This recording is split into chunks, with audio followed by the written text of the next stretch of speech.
ប្រវត្តិនៃអធិរាជាណាចក្រខ្មែរផ្សំឡើងជា3ដំណាក់កាលធំៗគឺសម័យអាណាចក្រភ្នំសម័យចេនឡានិងសម័យអង្គរសម័យអាណាចក្រភ្នំកាលពីដើមឡើយមានមហាព្យុះដែលបង្កឲ្យមានទឹកជំនន់លិចលង់ពីពេញខេត្តដីរំពេចនោះស្ដេចនាគមួយគូបានហោះមកពីលើមេឃ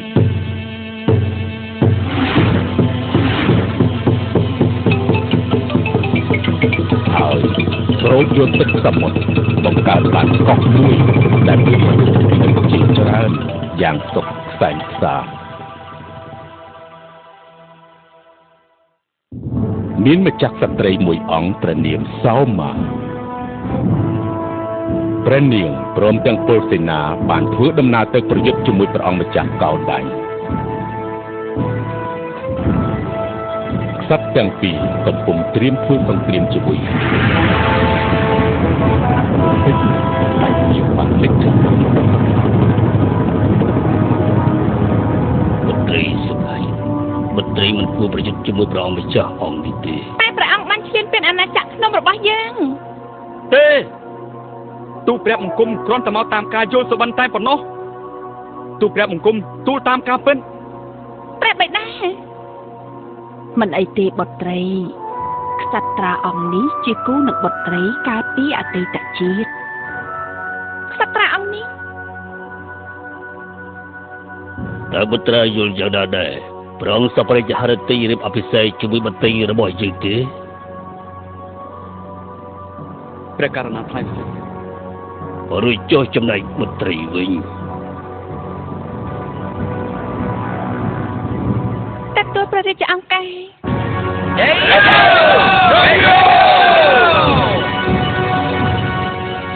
សម័យចេនឡា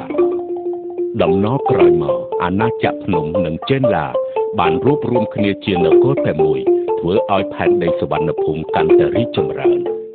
ដោយមានសាលាទេសសាបមោកគ្រប់គ្រងដោយឥសីមានគណៈសិស្សយ៉ាងច្រើនកកកមកពីនគរជិតខាងរួមទាំងយុទ្ធវង្សានុវង្សបានមកសិក្សាវិជ្ជានៅទីនេះដែរ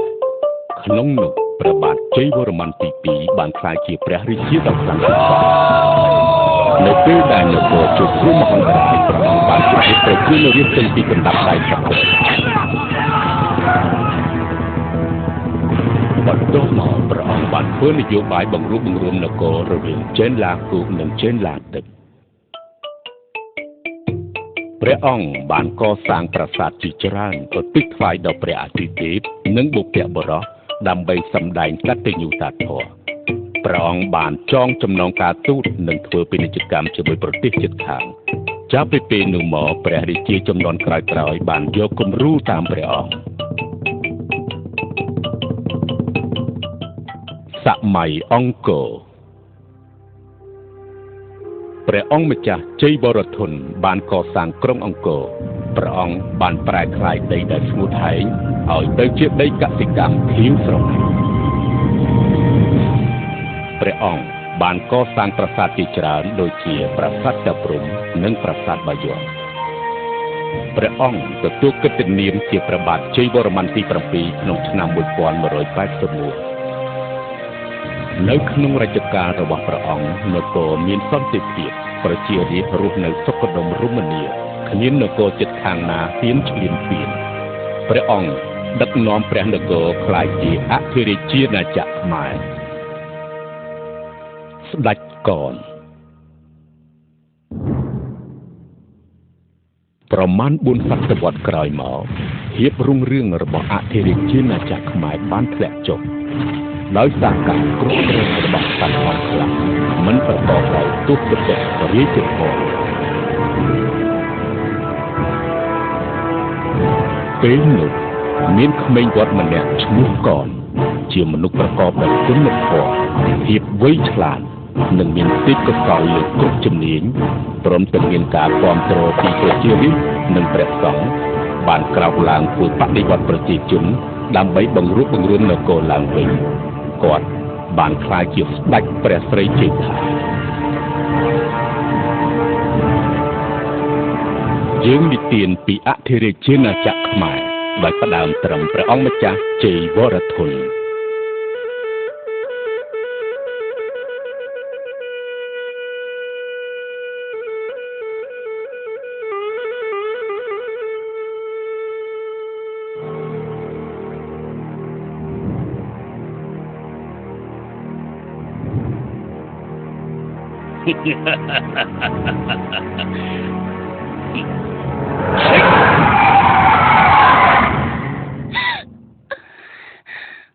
ម្ចាស់អូនតើមានរឿងអីនឹង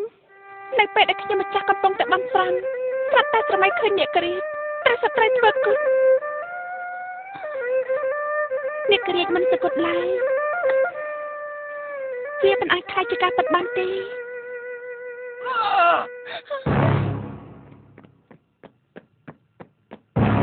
រាប់ទូព្រះអង្គទូព្រះបង្គំមានសារមួយជាបន្ទាន់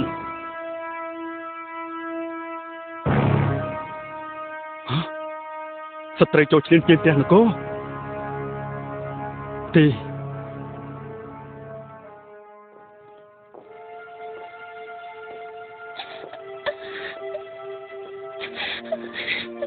កុំប្រពៃអីមហាសីអូបងនឹងឈ្នះសឹកសង្គ្រាមនោះតែខ្ញុំមិនចាំបារម្ភពីព្រះអង្គវត្ថុដែលជាប់នឹងដៃខ្ញុំមិនចាំតាំងពីកុមារ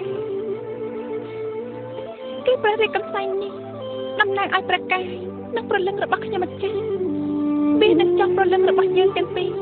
ប្រសិនបើព្រះអង្គបាត់ពីក៏ដូចជាបាត់ខ្ញុំម្ចាស់ដែរបងនឹងថែរក្សាវាអស់មួយជីវិតព្រះទូព្រះអង្គកងទ័ពបានត្រៀមខ្លួនរួចជាស្រេចហើយបងលីហើយម្ចាស់អូនសូមព្រះអង្គថែរក្សាប្រកាយផងតោះយើងចេញដំណើរទទួលបរិយាវិជា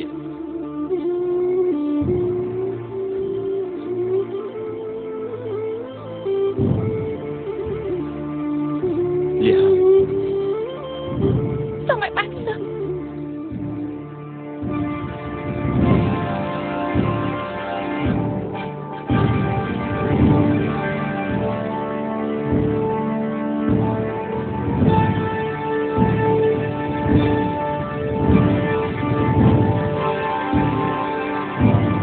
ឥឡូវនេះតពេលដែលយើងត្រូវសង្គ្រោះព្រះនគរហើយដើម្បីអធិរាជាណាចក្រខ្មែរដើម្បីអធិរាជាណាចក្រខ្មែរ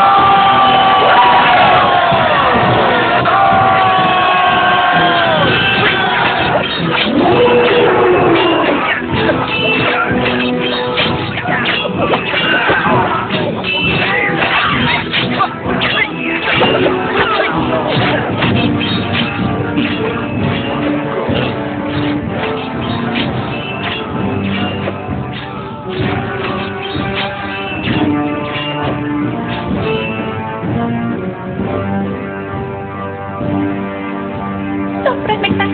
ថែរក្សាព្រះសាមឲ្យខ្ញុំម្ចាស់ផង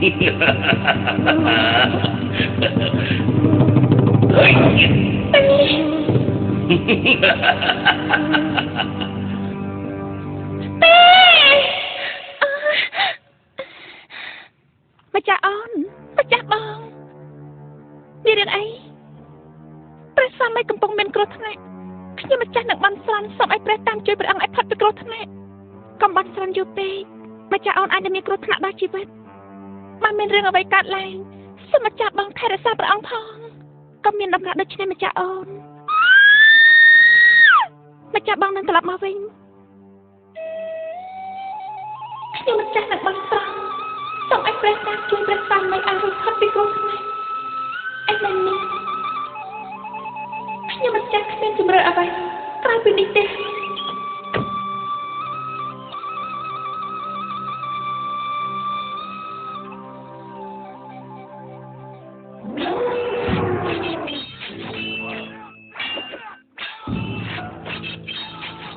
សូមព្រះមេត្តា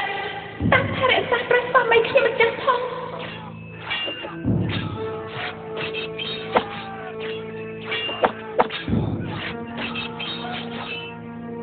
សូមព្រះមេត្តា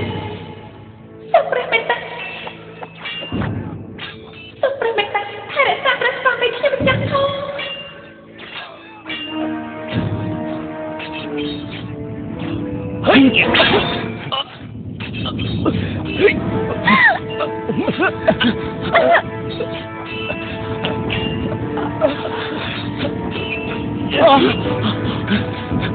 រាជកសែងព្រមសត្រូវកាន់កាប់ព្រះនគរយើងហើយថាម៉េចឆាប់ប្រមូលពលទាហានចូលព្រះនគរយើងវិញ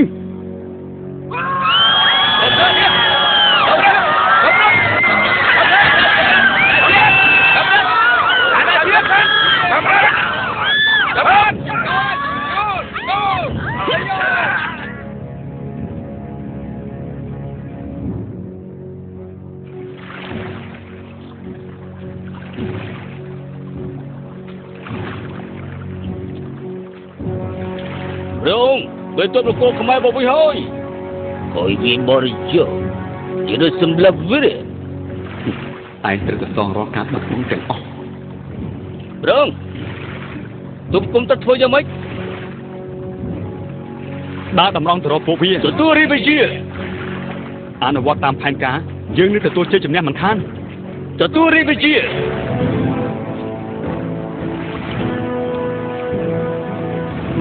Tất cảประยุทธ์lebih ber.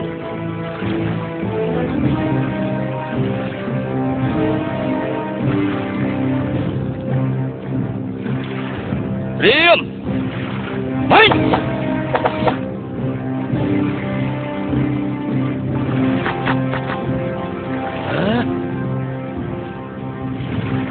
Jadi ohoi.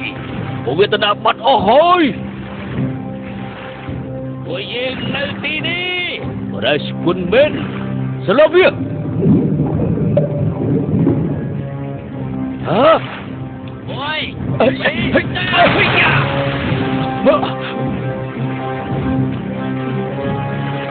Tôi sắp đặt vô với Liêm. Từ.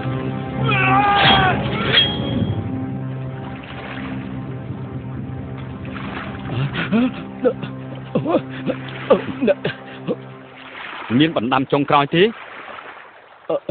Soom kopសម្រាប់ទូព្រះបង្គំសូមចុះចារហើយទូព្រះបង្គំសូមចុះចារហើយព្រះរាជាជាខ្មែរយាយយោព្រះរាជាខ្មែរ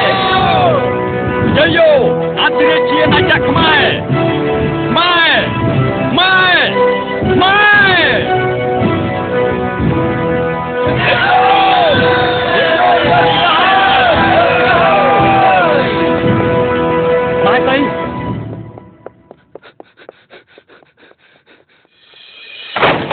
มาให้ใส่โอนบอมมาเราไปให้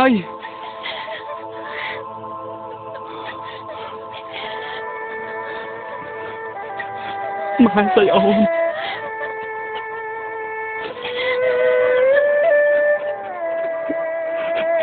มาให้ใส่โอนให้ไอ้ก็โอนมันจำปองพองព្រះមហេសីបានទុករាជសារនេះថ្វាយព្រះអង្គថាម៉េចរាជសារព្រះអង្គជាទីគោរពស្រឡាញ់ខ្ញុំមិនចាស់ដល់បែបនេះបែបមិនបានរស់នៅដល់ហេតុនឹងព្រះអង្គទៅទីខ្ញុំមិនចាស់បានបានស្រន់ឲ្យព្រះអង្គឈ្នះនេះជាជំរឿនតែមួយខ្ញុំមិនចាស់យល់ថាខ្មែរត្រូវការព្រះអង្គទៅទីខ្ញុំមិនចាស់ប្រាថ្នាជួបដល់ហេតុព្រះអង្គគ្រប់ជាអត់ទេព្រះមហេសីតើបងរស់នៅដល់គ្មានព្រះមហេសីយ៉ាងពីកើតទៅព្រះមហេសីតើមករកបងវិញមក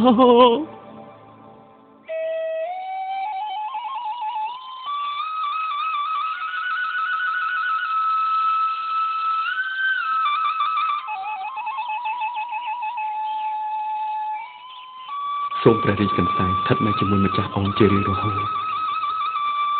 យើងនឹងជួបគ្នានៅឋានបរលោកបន្ទាប់ពីបងរៀបចំព្រះនគររួច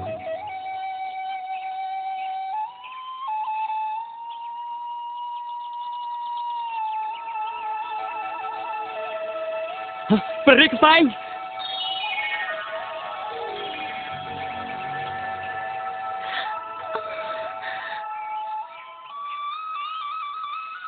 សូមម្ចាស់បងថែរក្សាព្រះអង្គផង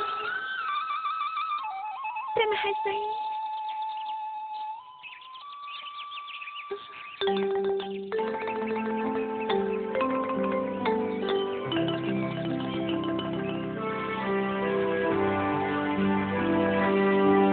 Let's go!